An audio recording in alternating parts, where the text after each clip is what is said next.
Hello and welcome to our workshop, Teaching Drawing Online, a showcase of examples and resources for artists and educators, presented as part of the Thinking Through Drawing Symposium on the 17th of October 2020. I am Lucy Ward, Senior Lecturer in Drawing at the University of the West of England, UK. And I am Chloe Regan, Lecturer and Flying Faculty in Visual Communication at Birmingham City University and Birmingham Institute of Fashion and Creative Arts in China. And we are presenting as members of the UE Drawing Research Group in collaboration with BCU. As the new academic year begins, we'll all be teaching more online, and there'll be specific challenges and innovations involved in the teaching of drawing as a practical subject. In this workshop, we're joined by a group of academics, drawing tutors and educationalists to showcase and discuss these ideas and techniques in practice. So we'll be showing a series of films that our contributors have sent in to us throughout this workshop. Each of our contributors has generously shared their experiences and approaches to give an overview of some of the possibilities for teaching in this new era of blended learning. So our first contribution comes from Stefan Gant. Hello, my name's Stephan Gantz and I'm Senior Lecturer in Drawing and Digital Practice at the University of Northampton, UK. First of all, special thanks to Lucy Ward and the team at UE Bristol for the invitation to get involved with this workshop. I hope you find it of interest. Today's workshop, I'm going to be talking all about haptic drawing and how I engage that with an online delivery with my students on the undergraduate painting and drawing programme. The origins of this particular workshop with haptics has come from my interest of working with field archaeologists. So tacit inquiry and haptic inquiry is core, if you like, to their engagement with surfaces in excavation trenches, and it's something which has really influenced me over the past 7 or 8 years.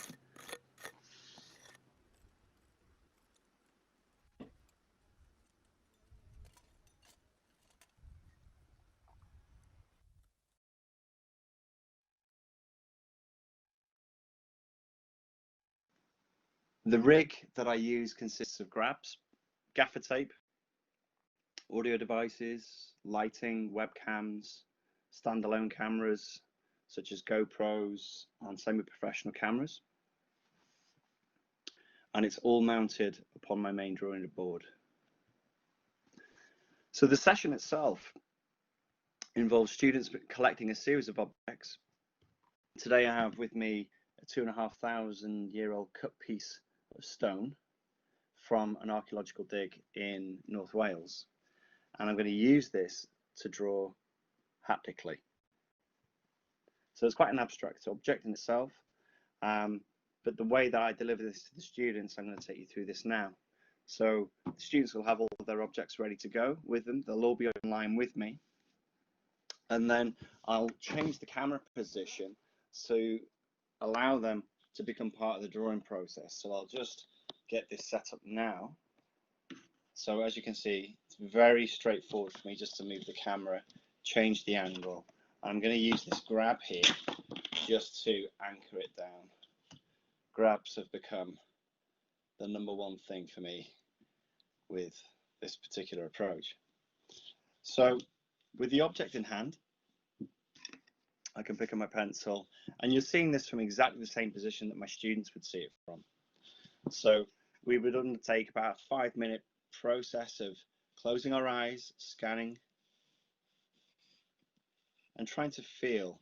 We're building a drawing through a sensorial inquiry here.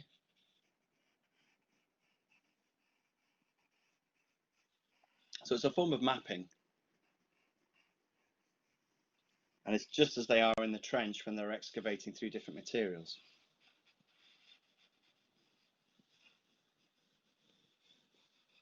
I can rotate it.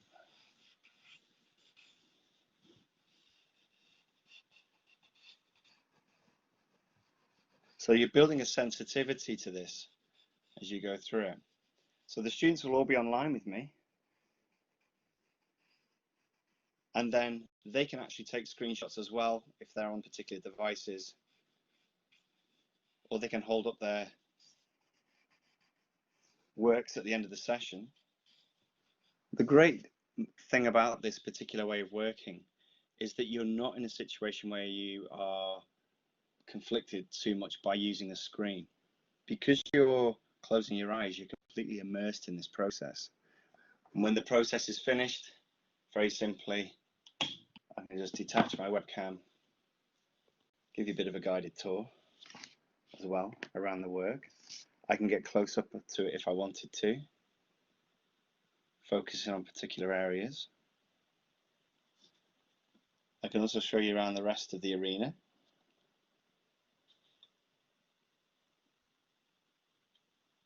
So the cameras that I've got around me, audio devices. So I've kind of got everything I need here for my session. And it's all supported by a series of grabs. They're connected up here, and I can bring you back now.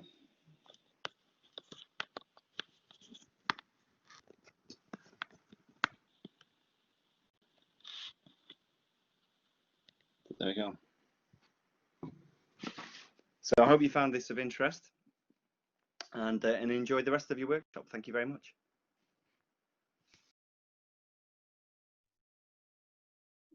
So next we have the drawing room, and the drawing room is an internationally renowned gallery, unique library and arts organisation that is dedicated to opening up the world of contemporary drawing to everyone. So Rock, Paper, Scissors is a major part of Drawing Room's engagement programme, which puts children at the centre and explores with them, alongside their teachers, schools, families and artists, what drawing can be.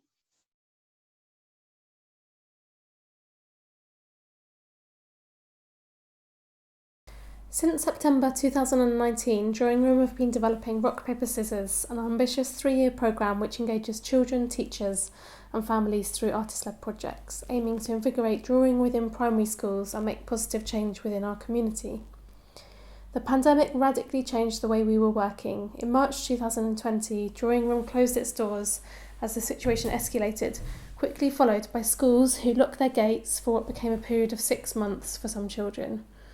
We had to press pause on our ongoing Rock, Paper, Scissors After School Club, a project where local children from Elephant and Castle came to draw, make and experiment alongside an artist, without even saying goodbye. This pulled into question what our role was as a contemporary art organisation in this crisis. While our gallery and library had to stay shut, our closest communities were all still present, and the engagement programme had the capacity to find new ways of connecting. As we were in the process of building relationships with local schools and families, it felt important to continue finding ways to reach children in isolation and support teachers through this dramatic shift. So in response to the pandemic, we developed 2 new remote initiatives that aim to continue connecting artists with local children. One being Rock, Paper, Scissors activity sheets, and the other being the Rock, Paper, Scissors Postal project.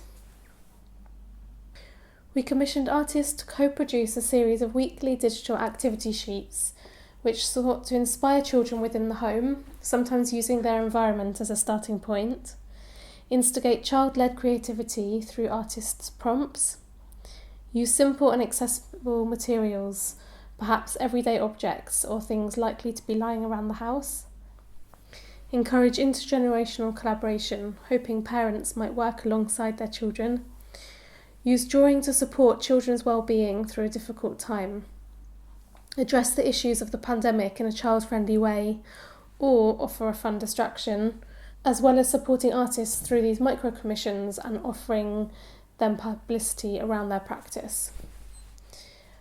Out of the 4 months' worth of weekly activity sheets, some of the artist activities included drawing from films in the dark, documenting cooking and dinner time through drawing, asking children to draw someone they miss, or reinventing the face mask and making it something transformative. The 16 digital activity sheets were distributed weekly via our mailing list of local parents and over 120 teachers. Teachers incorporated their activities into their remote learning programmes and emailed them out to yet more isolated families over the lockdown period.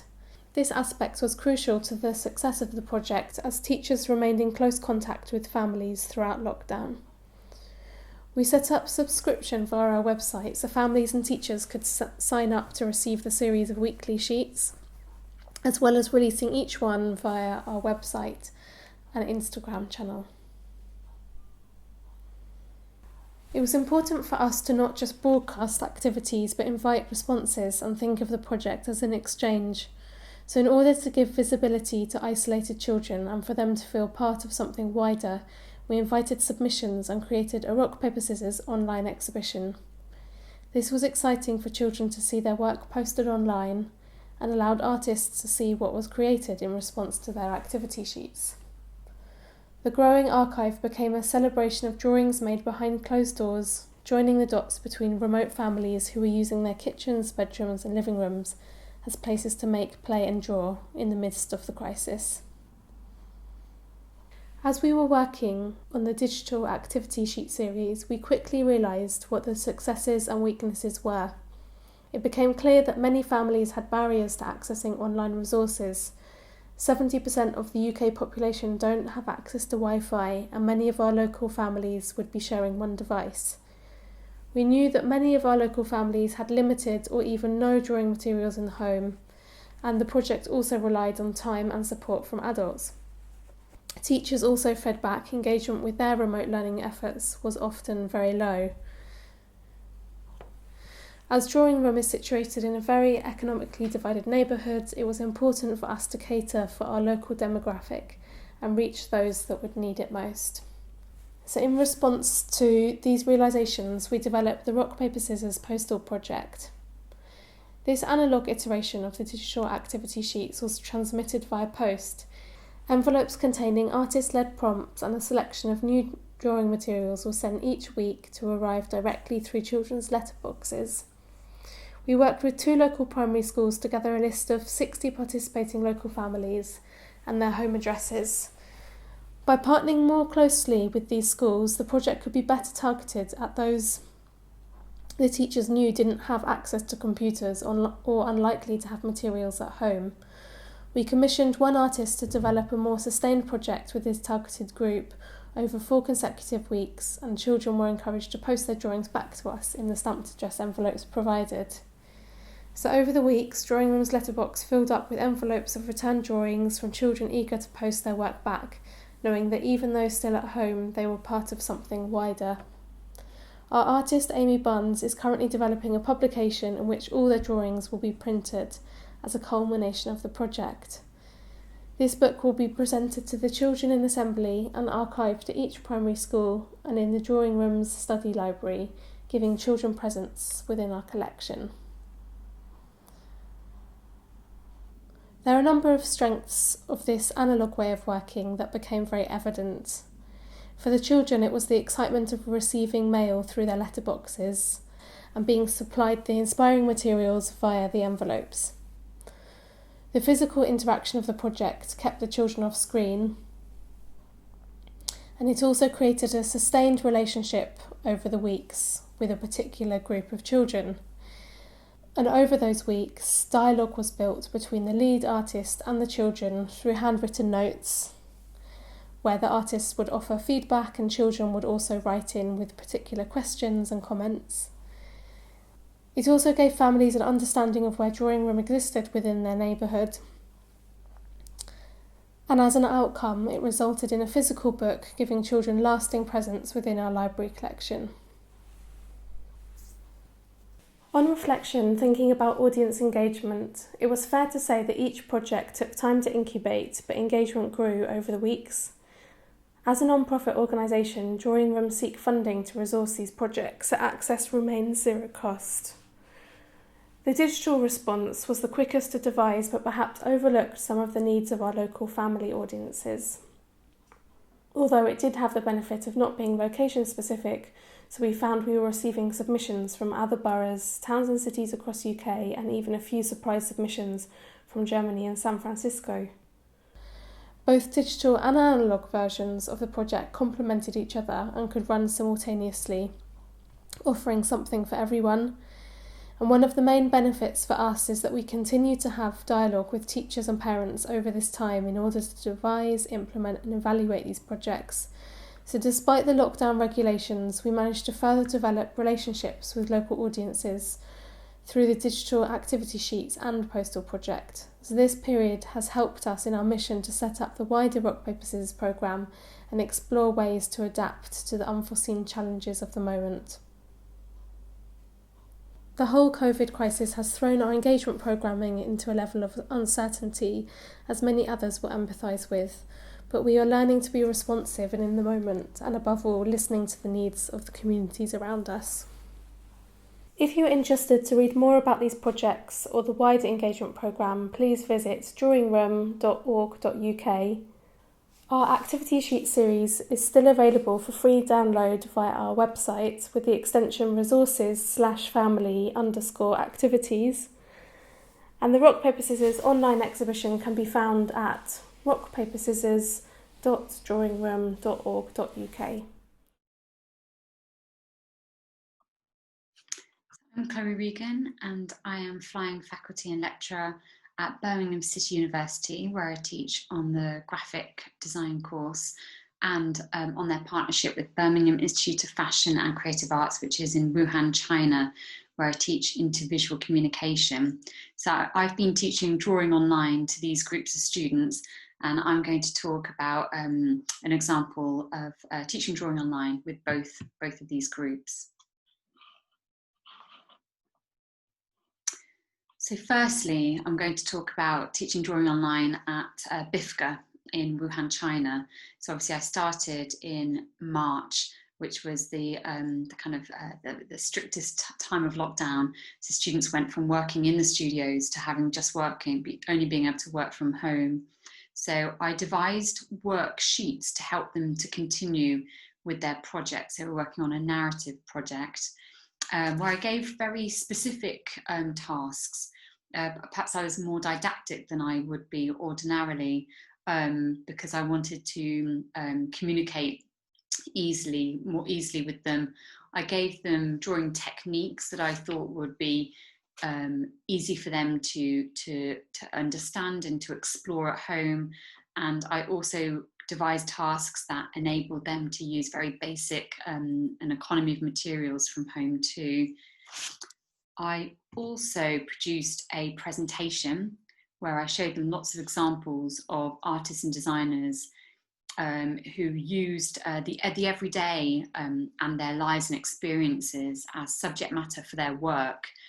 And I became very interested actually in how drawing and this type of drawing, of capturing experience in the everyday, could create a supportive community of practice. We could share experiences, could find comfort in pockets of normality and in the universal. So for example, a bedroom, sitting studying on a computer. Just glimpses of observations, our daily observations. Food at home, clothes piled up on a chair. I also wanted to communicate with them and create this shared community of practice through drawing by sending them sketches that I was producing and getting them to respond to those. Drawing can also help to express emotion and for students to reflect. So I gave the students space in the workshop and the presentation to show them examples of how perhaps they could work more intuitively or creatively, and that they could perhaps use this time and use drawing as a way of reflecting and perhaps expressing emotion. The second example I'm going to talk about is an illustration workshop that I ran at Birmingham City University with the graphic design students. So again, this workshop was intended to be a live session in the studio, and it's about lots of mark making and exploring, working practically for students who were devising a festival and a festival brand. So I was very interested in how I could try and engage graphic design students in practical making, but being restricted, to working and teaching them remotely.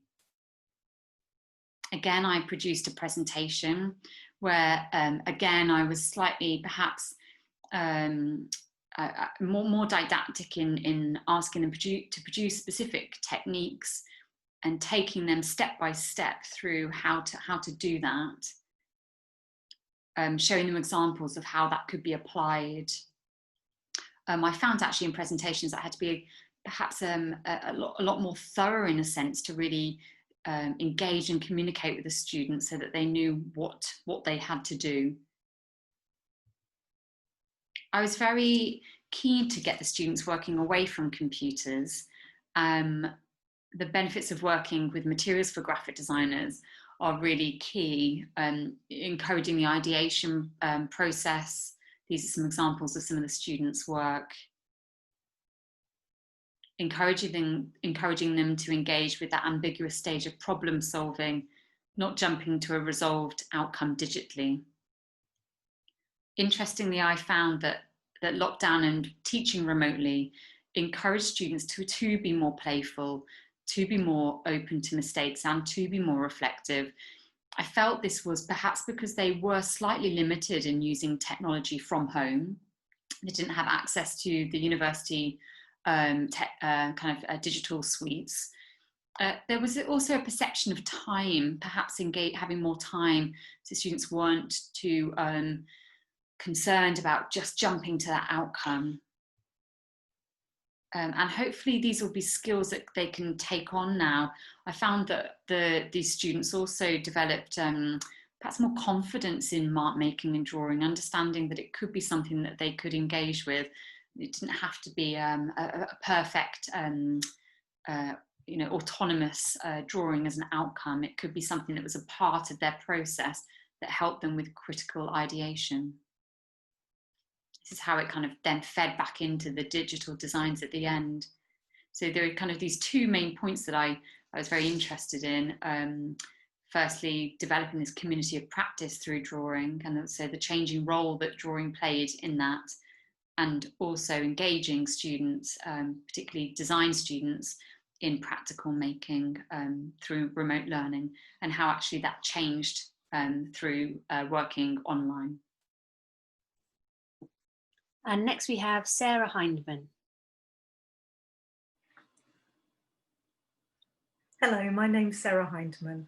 I'm an author and the founder of Type Tasting, and I'm on a mission to change the way we think and talk about typography by making it exciting for everybody. I've written a number of books on the topic. This is my first one, Why Fonts Matter. I also pop up on Radio 4, on television, and do lots of interviews. I'm the person that talks about typography for a mainstream audience because I bring along lots of games and demonstrations. When there isn't a pandemic happening, I do talks all around the world, but always ones that really engage the audience in some way. I run workshops, and I also create mass participation art exhibitions. So this was at the Victoria and Albert Museum in London. And this is a mass participation experiment that took place, that I organised at the Science Museum in London. And this is the Adobe Fonts booth that I created for Adobe Max last November in LA. And through this, you engage with lots of different fonts, but through all of your senses. So I think that multisensory, thinking about all of the senses is really important, and even more so now that we are turning to delivering a lot of our workshops and a lot of our experiences online. So it's been a really interesting challenge to take my very immersive live events and put them online. And so a few of the things that I found that are really important are firstly to show lots and lots of examples. So I create galleries for all of the creative workshops that I run. So some of these workshops are with students, so I'll be commissioned to take a private group of students. And with these, I tend to do a short presentation that might be something like a virtual tour of my local area.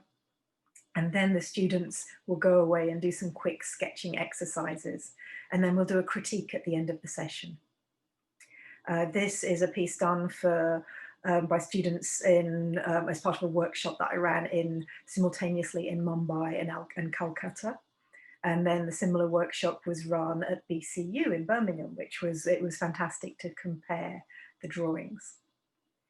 I also create online workshops that anybody can book onto, and these run as series. So this is Yitka, who took part from the Czech Republic, and this is her studio that she was joining in from. I loved that Henry, age 5, joined in with his mum.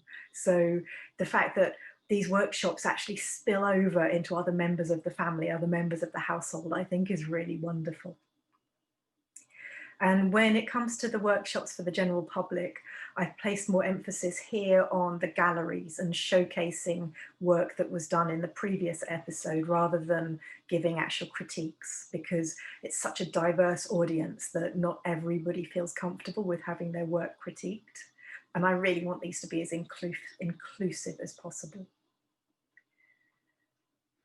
So another thing that I think is incredibly important is the storytelling. So while you're drawing or before you're drawing, I'm going to tell you lots and lots of really engaging stories. So the idea is to trigger as much imagination as possible.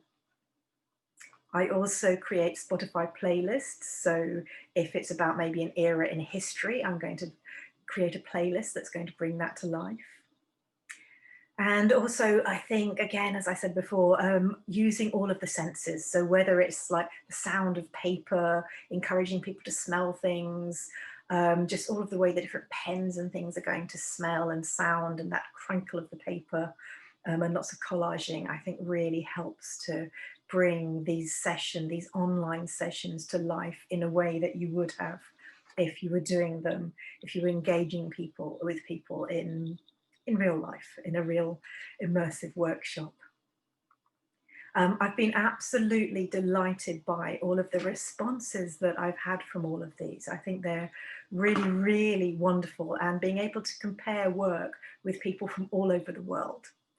And that, I think, is the final thing that I found really exciting, is that it's given me the opportunity to engage with people really all around the world and to have conversations that I would never otherwise have had. Thank you. So next we have Good Ship Illustration, who offer no-nonsense advice to illustrators and image makers navigating a creative career. They offer online courses and a Friday night club on Instagram. Hi, I'm Helen. We are the Good Ship Illustration. And I'm Tanya Willis. And I'm Katie Chappell. And together, we're the Good Ship Illustration. We're here to offer no-nonsense advice for illustrators and image makers navigating a creative career. We have a course called Find Your Creative Voice, Fly Your Freak Flag, and we also have an online community on Instagram, as well as a public group on Facebook and a private group on Facebook. And we use social media to sort of keep this community, nurture it, and teach ultimately. So we like to joke that we're the three bears of the illustration industry, because we each come from a different era and a different area of illustration, and between us we've got 60 years experience in the illustration industry. All three of us come from the same town, and we used to meet for coffee to get rid of illustrators' cabin fever. We'd have conversations about the different areas that we work in and different clients and pricing, and these conversations became so interesting that we wished we'd known this when we were younger, and that's why we thought that we would share the information that we've pulled between us as a course or as the Good Ship Illustration. So the ethos of the Good Ship Illustration is all around community, and we are keen not to have a hierarchy, so we don't have the kind of hierarchy of teacher and pupils. We're like friends who are sharing advice with each other. We're all equals, and another of our favourite principles is no fancy materials, just use what you have at hand. We want it to be accessible and friendly, and our main message is just do it. Do it, it's fun. Do it, it's fun, or else. And so it kind of all started with our audio guide called The Sketchbooker's Friend, And it's a guided drawing session where we do timed drawings and we talk a little bit about our ethos and no fancy materials thing. And this was a way to sort of introduce our teaching style to people and to help them get to know us before we launched the course. We pulled together our best drawing advice between the three of us. And also, we were quite aware that there's a lot of negative self-talk when you're drawing, and that you've got to get yourself away from that kind of thing if you actually want to draw without the pressure, which is something we talk about a lot.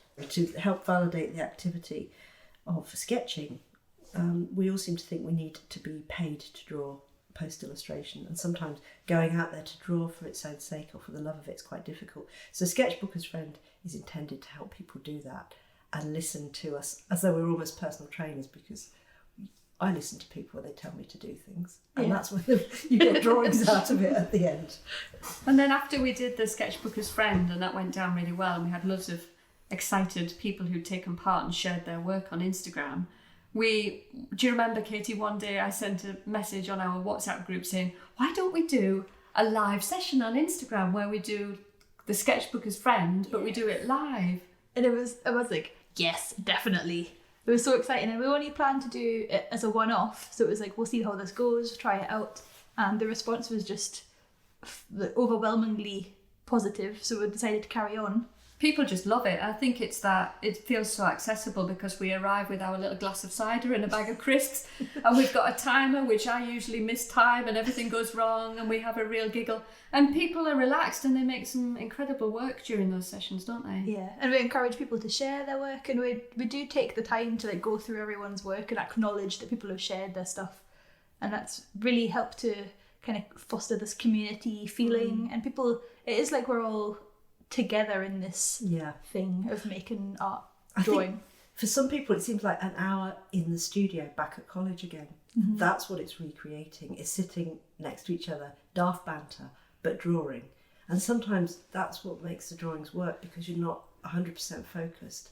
Having people to listen to and talk to creates more spontaneous drawing in some way, but people definitely enjoyed the community aspect of drawing together in the evening. We do some of those exercises that we all did at college where you draw with a continuous line, or you draw with your artwork underneath a box so you can't see your drawing, and I think people really appreciate that. It gives it a kind of everybody's work is going to be wonky, so don't worry what yours looks like. The course is it's called Find Your Creative Voice, Fly Your Freak Flag, and that's what we felt people really wanted to know, and what the three of us could kind of pull together is how to find something authentic about yourself through a course, and it's what seemed to be what a lot of people were interested in as well. Mm. So we take them through a series of tasks to help people investigate their own individual tastes, their foibles, what makes them tick or feel excited, and we help people discover new ways of working, help them understand what a good line is or what combination of colours makes them happy. We help them sort of appreciate their own strengths and build their confidence so that they can fly their freak flag. Yes. I think people as well who are doing the freak flag course and also doing art club as well get the most brilliant double whammy, because a lot of the stuff reflects into each other. So people who aren't doing the course and haven't paid up for it still get lots out of art club, and they get a sense of what it is we do and what we stand for. And people within the course who paid for it get lots of really, really juicy material, an opportunity to draw at the same time with the art club. So it's very supporting and complementary to the course. And our next example comes from Jake Spicer, who is lead tutor at Draw Brighton. Hi, my name's Jake Spicer. I run Draw, a little independent drawing school down on the south coast. In this video, I want to just talk you through a few things that we discovered when we moved our life drawing classes online. So I'm going to kind of run you through some of the challenges that we came up against and some of the solutions that we found.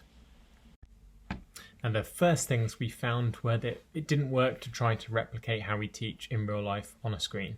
We had to find new approaches with the new context. Digital classes take much longer to prepare, even if they take the same time to deliver, and good production really makes a difference. Students respond much better to higher quality image and audio. We also found that we had to deliver a tutored life drawing class very differently. whereas normally we'd expect the model to be posing, whilst we gave input, set exercises and went round and gave feedback to students individually. To make these sessions work online, we had to separate them out into appropriate platforms and contexts that work best for those different sections of a class. So this is what we have found works best for the structure and timing of our sessions. This is based on a roughly sort of 2.5 hour class with a bit of time for socialising afterwards. So we start off with a tutor-led webinar.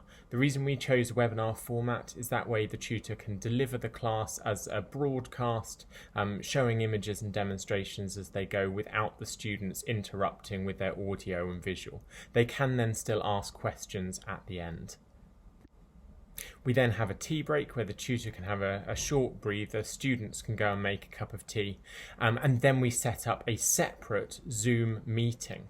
The reason we structure the life class portion as a Zoom meeting is that way all the students feel much more involved, they feel more present in the space. So at the beginning they can see one another on their cameras, so their audio and visual is part of the session, and the life model can also see them as well, and it gives that nice sense of communality and presence. We found that it was difficult to give effective feedback during the class, and even afterwards in the social it's hard to share work effectively. So we set up separate groups for the students to share their work and receive feedback from the tutor over the future week. So we've been doing that on Facebook, but we're looking at doing it on Padlet next. Just to take you through a class in a bit more detail, we'd start with an introduction first.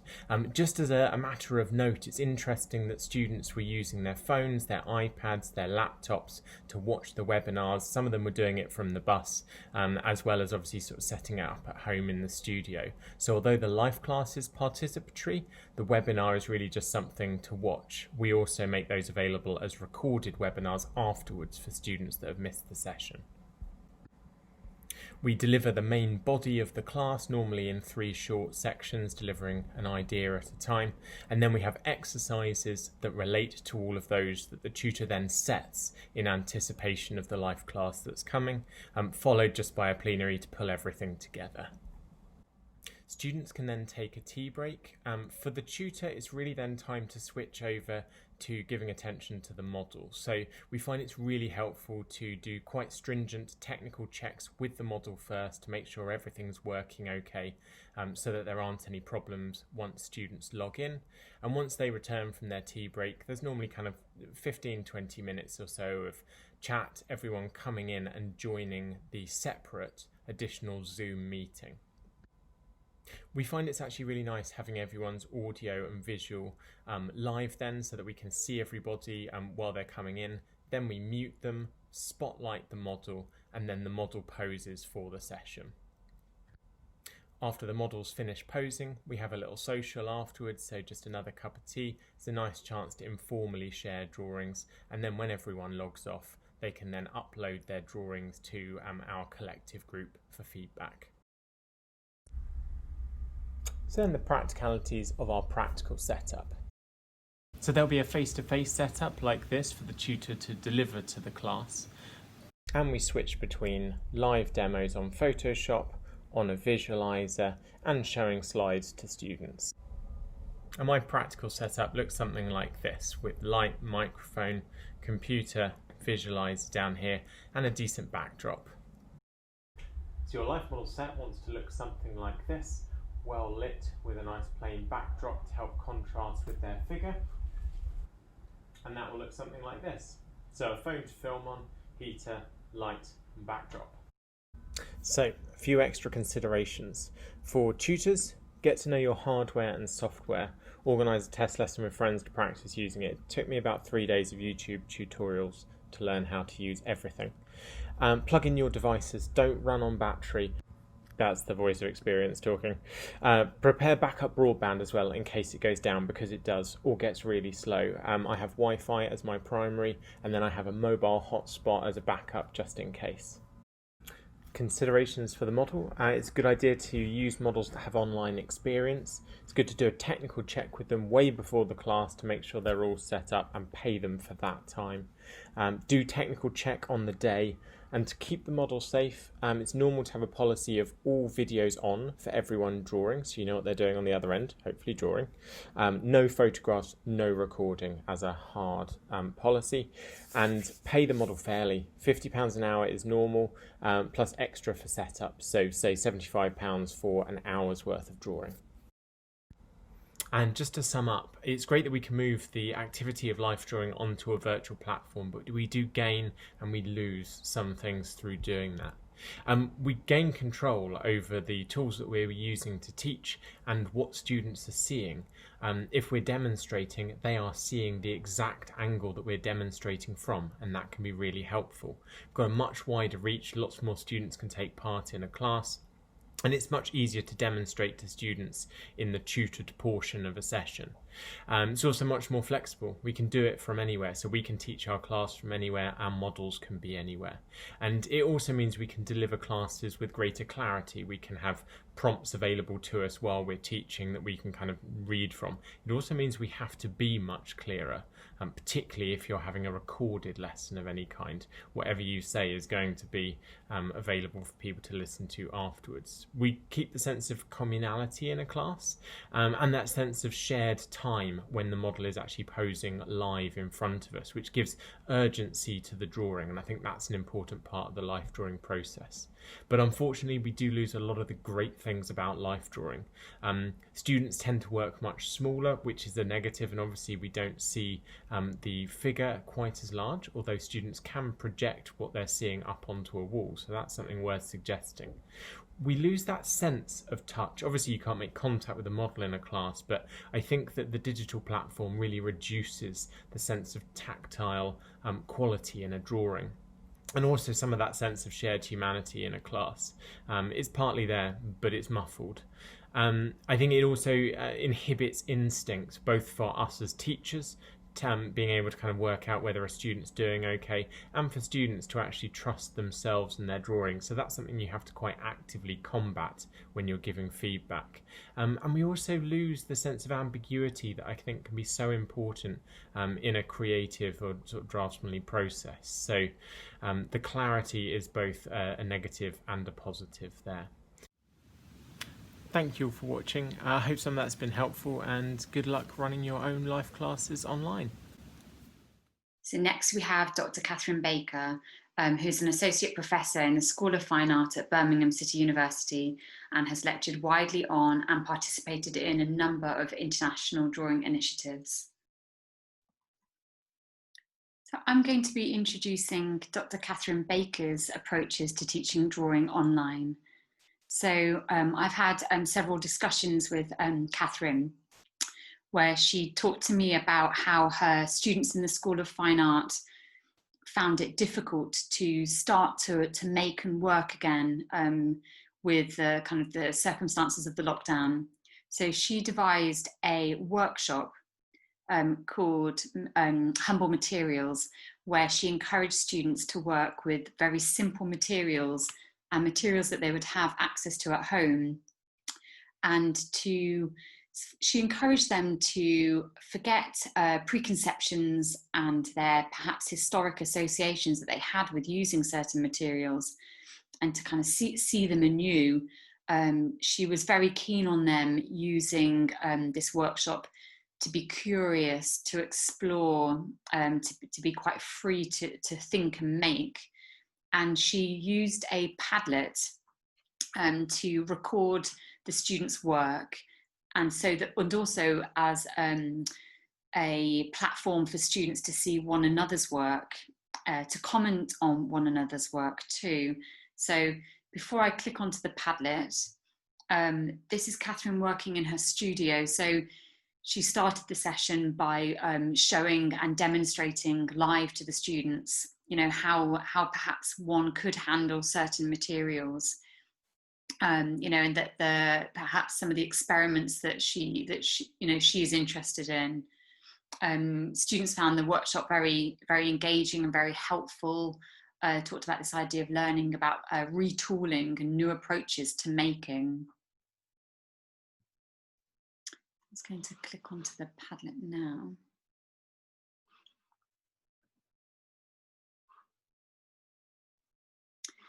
So this is the Padlet for humble materials.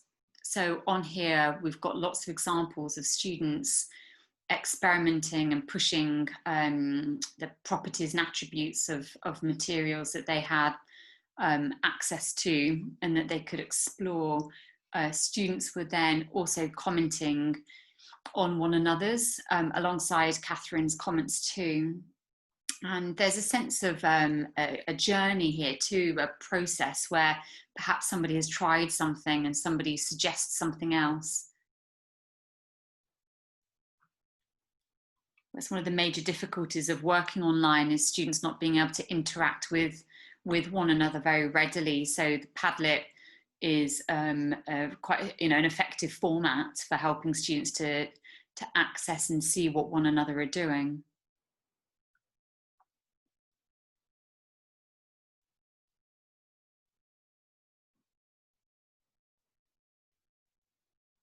I spoke to Catherine after the workshop too, where she said that several of the students had kind of followed up and contacted her about things that they could start to read or look at, and so this workshop was obviously very effective in enabling students to start thinking, and perhaps start to see materials anew.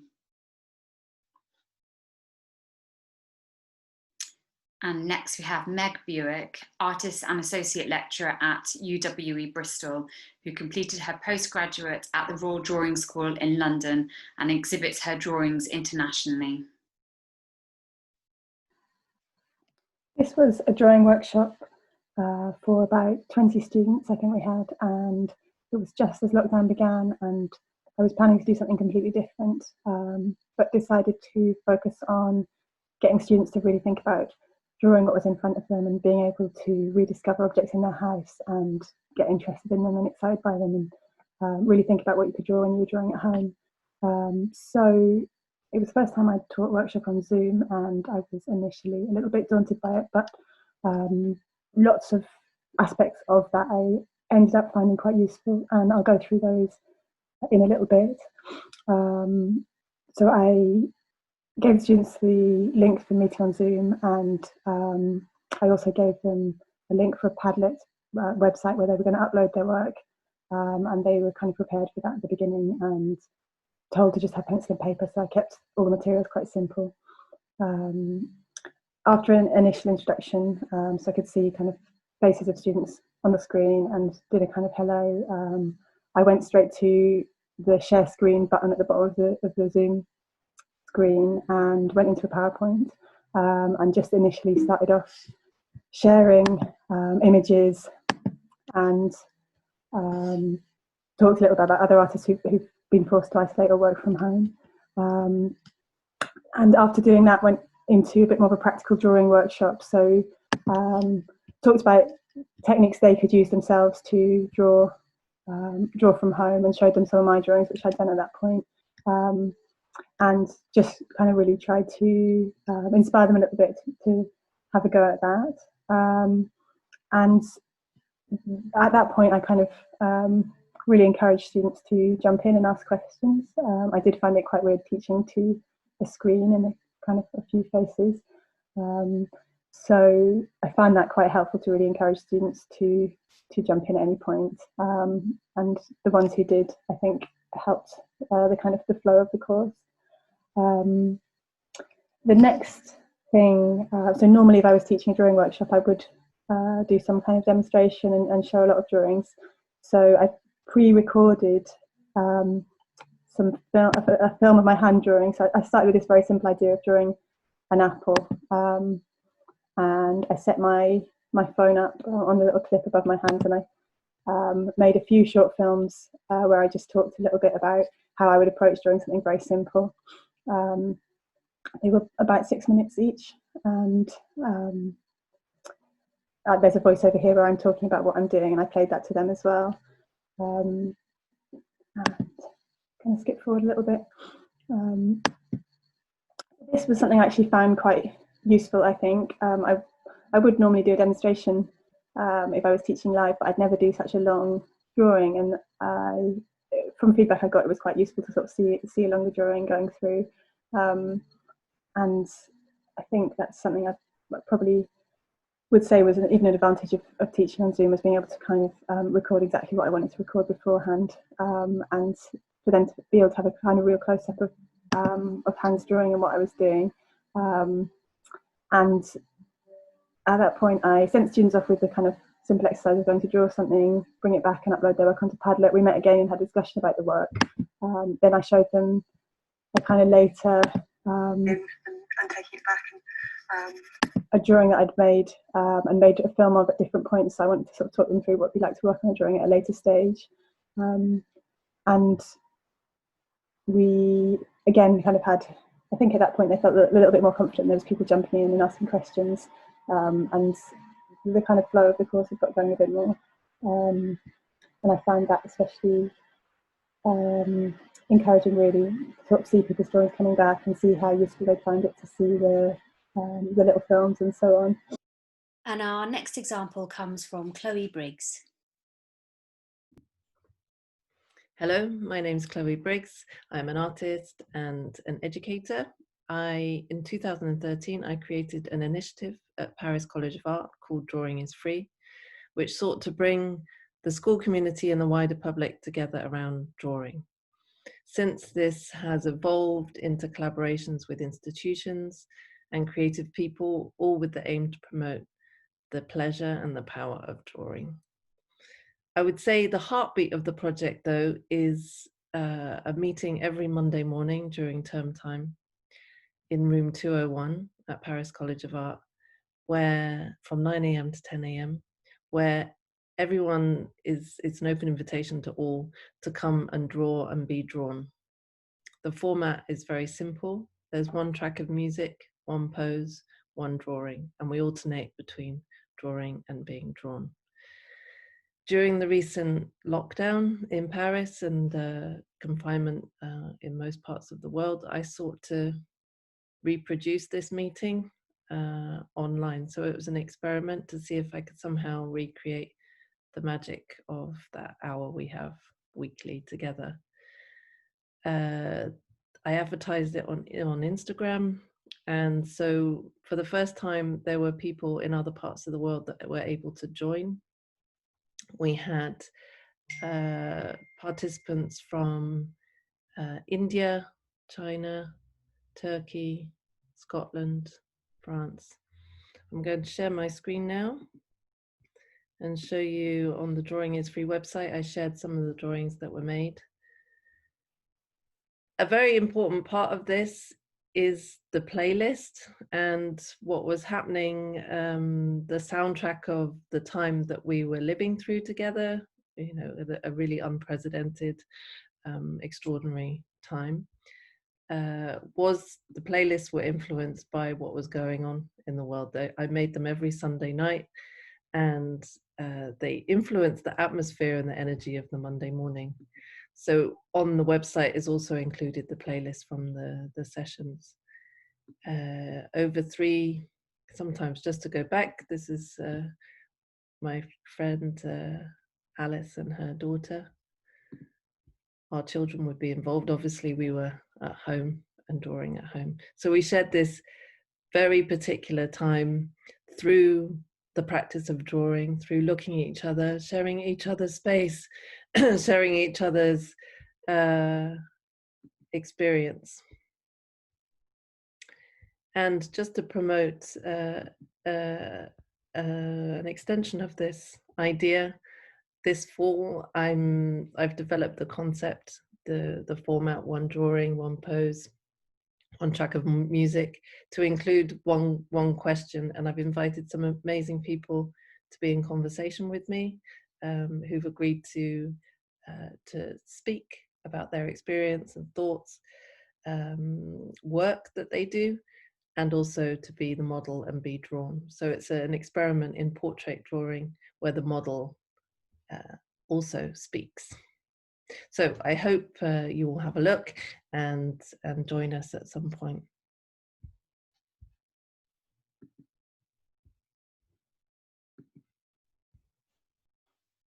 So in conclusion, our workshop has identified a range of examples of best practice for teaching drawing online, in sharing the experiences and techniques of leading academics and practitioners in the field. So each contributor has worked with different participants and used very different platforms to provide a thorough and diverse look at approaching teaching drawing online. We hope you now have a resource for those of you who are having to adapt to teaching drawing online for the first time, or that you can add to the toolbox of those already doing so. So thank you to all our contributors for sharing their ideas and experiences with us, and thank you for watching our workshop. We look forward to seeing you later on in the panel discussion.